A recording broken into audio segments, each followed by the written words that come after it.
Estamos de volta no programa Mundo Animal falando sobre as aves exóticas. Estamos num criador aqui em Campo Limpo Paulista, Belas Aves, falando com a Leomar, que é o proprietário aqui do criador.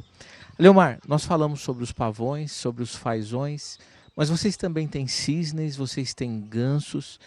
Com relação aos gansos, há muita procura para que eles façam aí uma espécie de guarda patrimonial dos sítios criadouros, enfim. Existe muita procura. O ganso, muita gente associa o ganso à guarda, né? E realmente o ganso ele é muito bom para como guarda, né? Ele protege o ambiente, praticamente não dorme. Mas isso é o ganso sinaleiro ou o ganso africano. São duas espécies de ganso que têm essa característica de alerta permanente. Então ele é um ganso que reconhece o tratador, as pessoas que convivem com ele, e ele alerta qualquer presença estranha, tanto de pessoas quanto animais. Então é muito bom você ter um ganso na sua propriedade, porque ele vai te avisar qualquer movimento estranho à noite, durante o dia. Então é muito bom ter o ganso. Mas além do ganso sinaleiro, nós temos outros tipos de ganso que são ornamentais. Então o ganso também é muito adquirido para colocar em lagos, em chácaras, com esse propósito de ganso ornamental.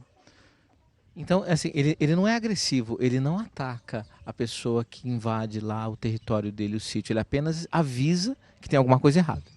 Exatamente. O ganso, o comportamento dele induz a pessoa a acreditar que ele vai atacar.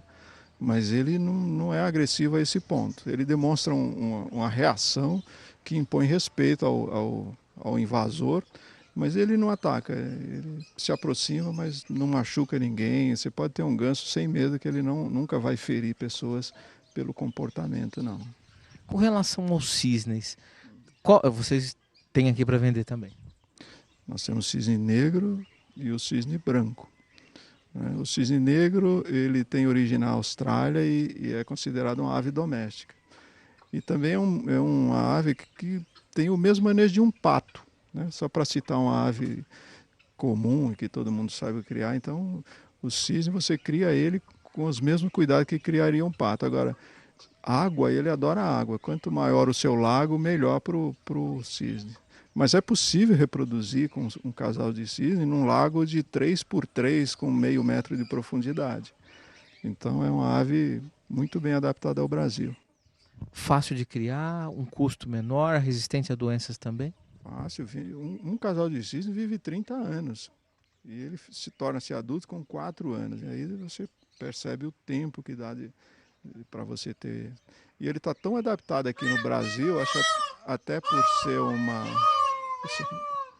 Esse é o pavão, né? Ele está tão adaptado ao Brasil que ele chega a produzir 3 vezes por ano.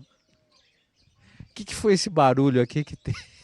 Então, o pavão, nessa época, né, que vai de setembro até janeiro, ele tem um, um comportamento, né, muito interessante. Qualquer barulho estranho, ele toca a cornetinha dele, é o canto dele. Né?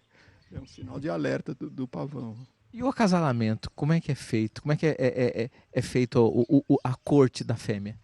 Você sabe que eu vejo o pavão todo dia e a coisa mais difícil é você presenciar o ato dele, né? De cópula com a fêmea. Ele se exibe, às vezes fica 3 horas fazendo a festa dele, mas é muito raro você ver.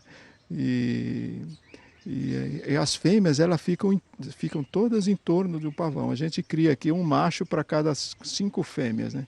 Que o ideal é você ter mais de uma fêmea por pavão, no caso de uma criação como a gente faz ostensiva assim.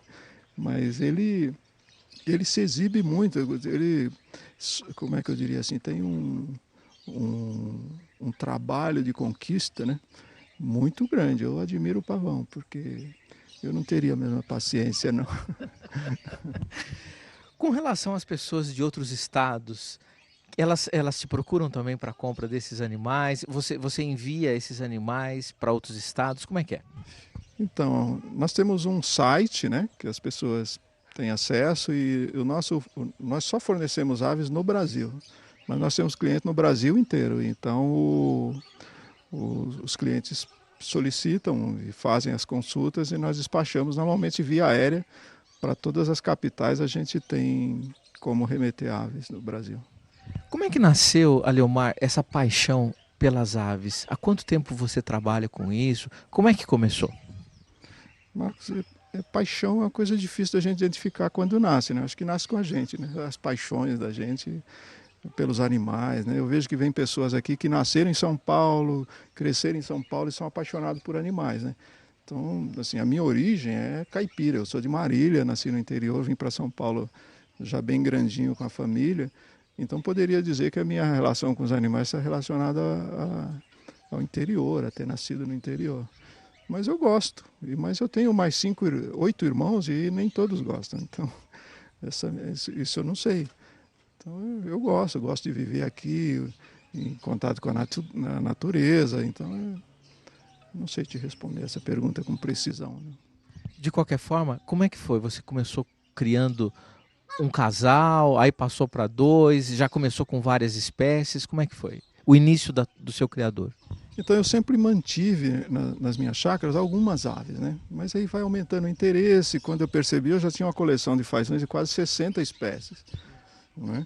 E aí, quando você chega num tamanho desse, já virou um negócio. Aí eu investi numa estrutura de comercialização. Então a gente, associado ao criador, nós mantemos uma estrutura de comércio, uma loja, né? Então hoje, além da paixão, eu tenho um negócio com aves exóticas. É isso. Voltando ao fazão, o que se diz é que o macho na dança dele, na corte dele, ele hipnotiza a fêmea. Fala um pouquinho desses mitos e verdades das aves. Você estava dizendo também sobre o pé do pavão, quando ele olha para o pé. Como é que é essa história? Muita gente diz que o pé do pavão é tão feio, né, que quando ele olha fica triste, né, fecha a cauda. Então, primeiro que não é tão feio, o pé do pavão é bonito, eu acho bonito. E também eu acho que é feio em comparação à beleza toda de um pavão, né? Então, talvez seja por isso. Então é um mito de que o pavão olha o pé e fica triste. Isso não confirmo isso. Meu conhecimento aqui em defesa do pavão, isso é mito. O fazão, ele tem uma dança, mas cada espécie tem a sua dança, né?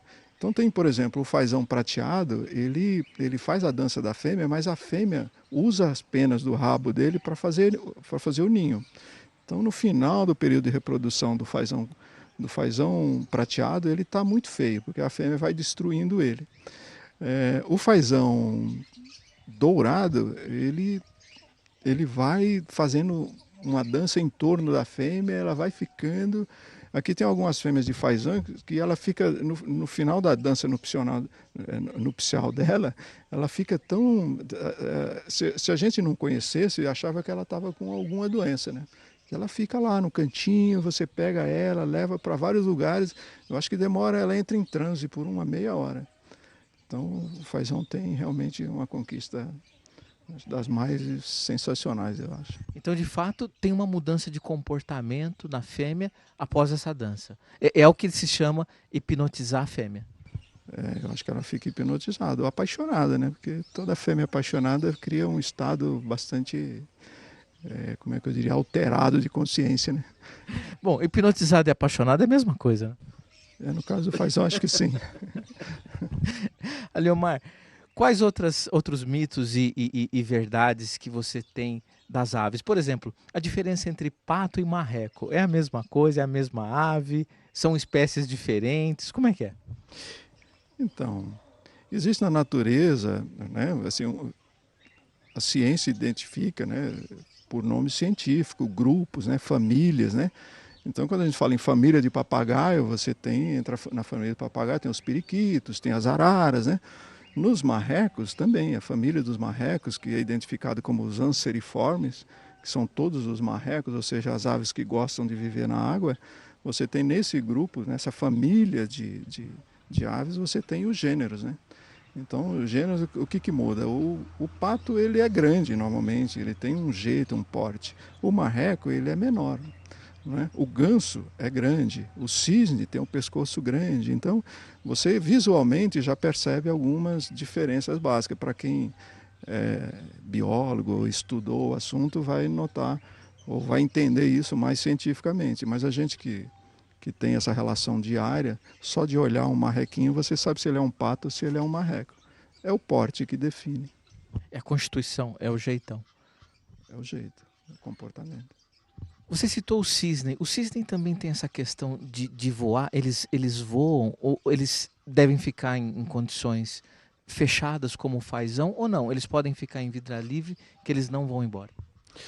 Então, os marrecos e os cisnes, para você manter ele em ambiente aberto, você precisa manter as penas das asas dele, de uma das asas, cortadas, né?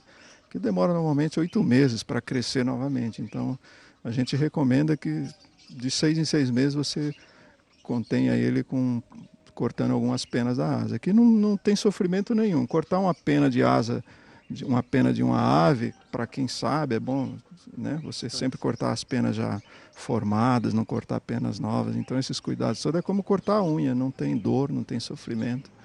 Mas é bom para você conter no seu ambiente. O cisne voa se você não fizer isso. Perfeito. Leomar, quero agradecer muito a tua atenção, a visita aqui que você proporcionou toda a nossa produção, conhecer essas aves, parabenizar pela paixão que você tem por esses animais. Muito obrigado pela sua entrevista. Eu que agradeço. Eu acho que as pessoas que gostam, quiserem fazer um passeio e conhecer, não necessariamente precisam comprar, mas conhecer, ter contato com a natureza, quiser nos visitar aqui, é só olhar nosso site e será um prazer recebê-los sempre. Perfeito. Aleomar, além das aves exóticas que você tem aqui como criador devidamente legalizado pelo IBAMA, você também trabalha com aves domésticas, não é isso? Nós temos muitas aves domésticas, muitas aves. Nós temos o marrequinho chinês, o mandarim, que é lindo, maravilhoso. É uma pintura ele. O marreco carolina, o próprio cisne negro. E temos uma coleção grande de galinhas ornamentais. As galinhas ornamentais têm galinha polonesa, galinha sedosa, que elas não têm pena, praticamente pelos. Então, as aves domésticas que a gente tem, é um passeio que vale a pena. É fácil manejo. Galinha, embora seja ornamental, linda, exuberante, elas produzem ovos e criam seus pintinhos como qualquer galinha. Então, eu recomendo que as pessoas que queiram fazer um bom passeio e queiram conhecer um lugar agradável, ver aves diferentes, coisas que nunca viram, certamente vão encontrar aqui muitas coisas interessantes. Também pode ver no nosso site, nós temos um site, temos Facebook, o endereço é simples, é www.belasaves.com.br, tem Facebook, então só entrar em contato, pode agendar, pode vir direto, a gente terá o maior prazer em recebê-las. Obrigado.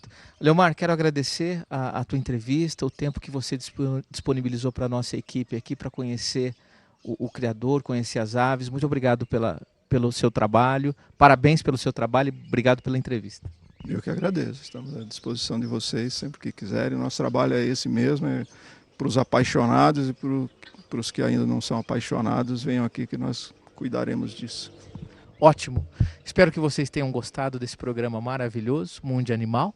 Estamos no site www.tvmundi.com.br e até o próximo programa.